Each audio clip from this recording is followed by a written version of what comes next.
Bonjour à tous, j'espère que vous allez bien. Je suis Monique de Garden Conseil et aujourd'hui je souhaiterais vous parler de la gestion de la colère du côté de l'adulte.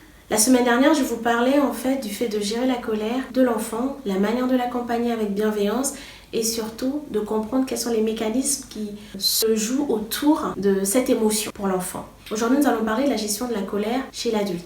Je ne vais pas vous parler de manière technique, très professionnelle, je vais donner mon propre témoignage de comment j'ai pu arriver au bout de la colère, de la gestion de ma propre colère avec une maîtrise de soi qui aujourd'hui me permet d'être sereine même quand je dois reposer le cadre auprès de mes enfants. La semaine dernière, donc si vous regardez la vidéo à l'aide, mon enfant fait des colères, vous aurez le repère de la définition de ce qu'est la colère. Cette semaine, je ne vais pas vous la redonner, je vous invite à aller revoir la vidéo, mais sachez que la colère est un état affectif.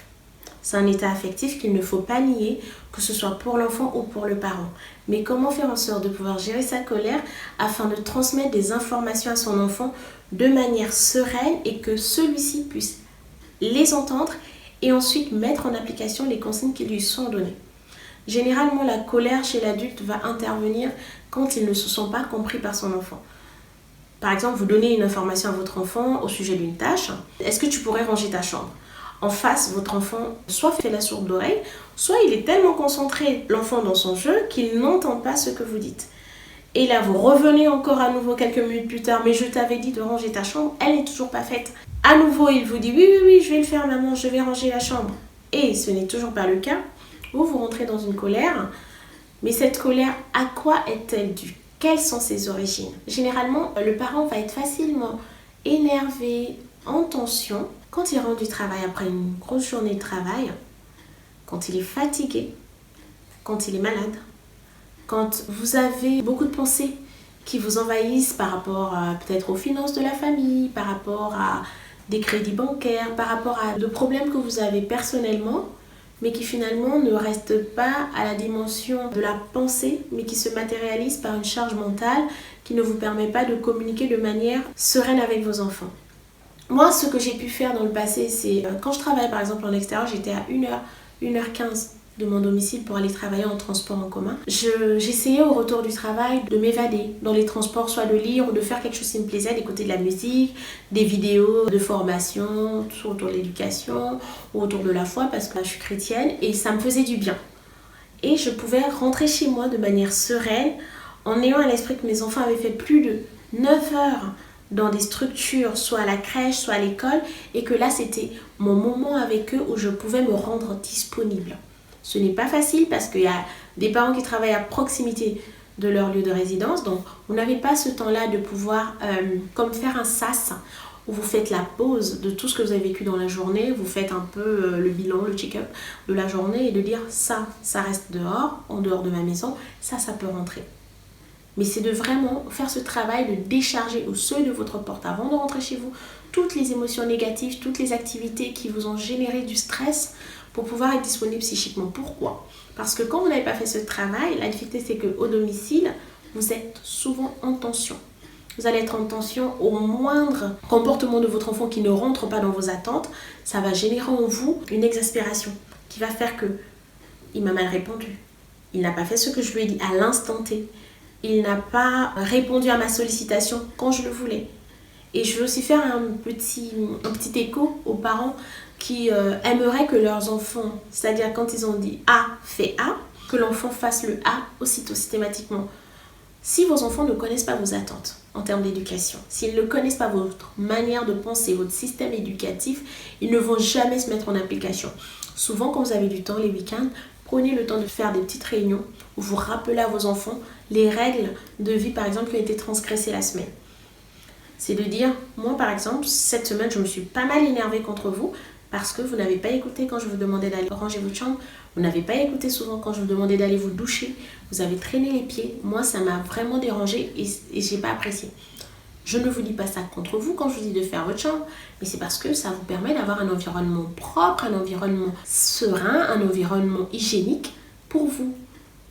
Tu n'aimerais par exemple pas marcher sur tes Legos quand tu finis ta journée de jeu. Donc quand je vous demande de ranger, c'est pour votre sécurité aussi. Ne pas glisser sur un jouet, ne pas vous faire mal.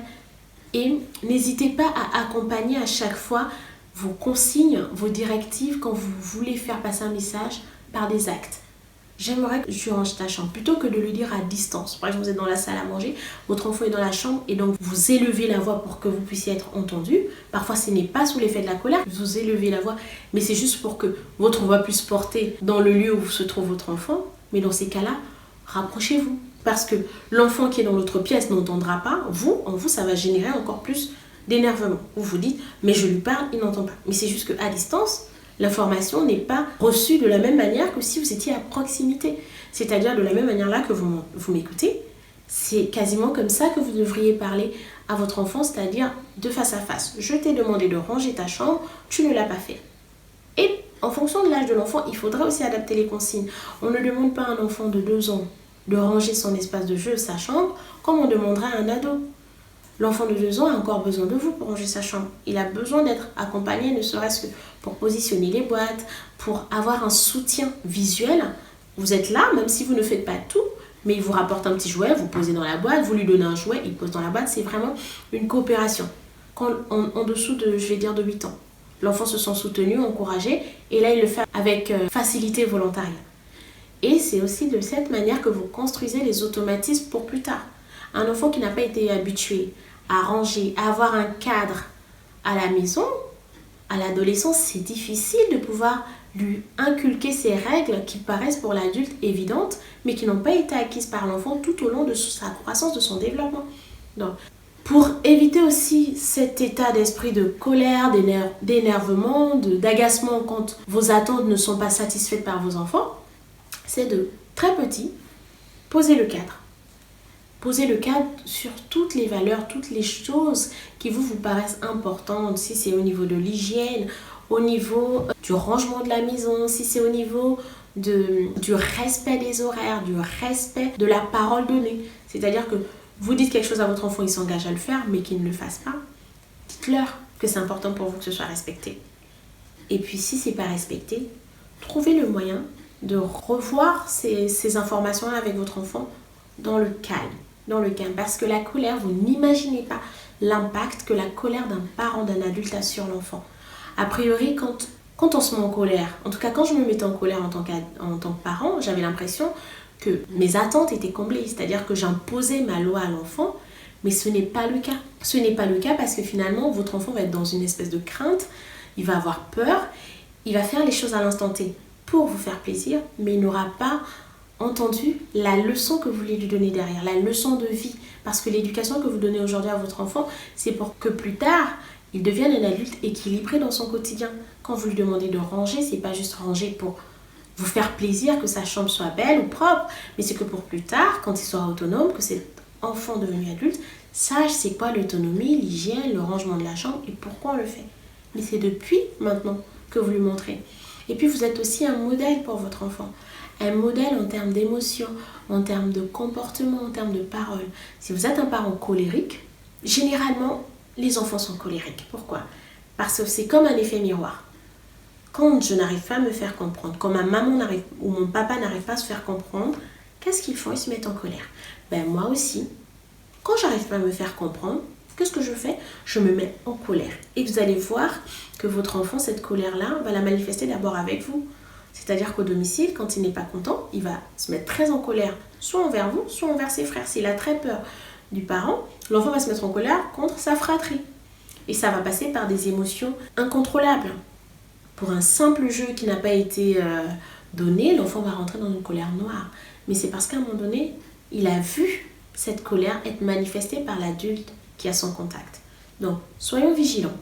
Prenons le temps de nous mettre à la place de l'enfant lorsque une émotion qui déborde nous envahit, de telle sorte qu'on se dise, est-ce que moi, en tant qu'enfant, quand j'étais petit, j'aurais apprécié ou comment je me sentais quand un adulte, quand mon parent se mettait en colère.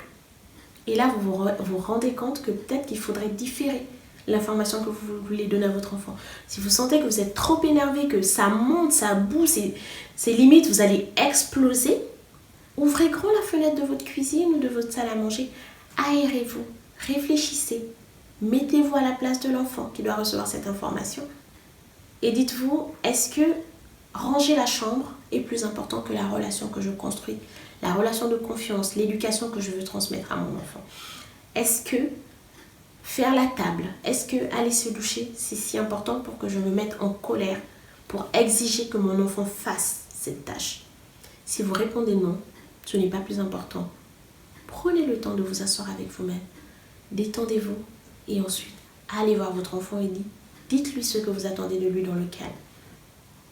Dites-lui pourquoi vous attendez cela de lui et quel est l'intérêt pour lui de le faire. Parce que ce que vous lui demandez, ce n'est pas pour satisfaire votre ego, mais c'est pour le construire lui et devenir l'adulte de lui-même. J'espère que cette vidéo vous aura aidé. Je vous encourage à la partager à un parent qui en aurait besoin et on se retrouve à très bientôt pour une prochaine thématique. Au revoir.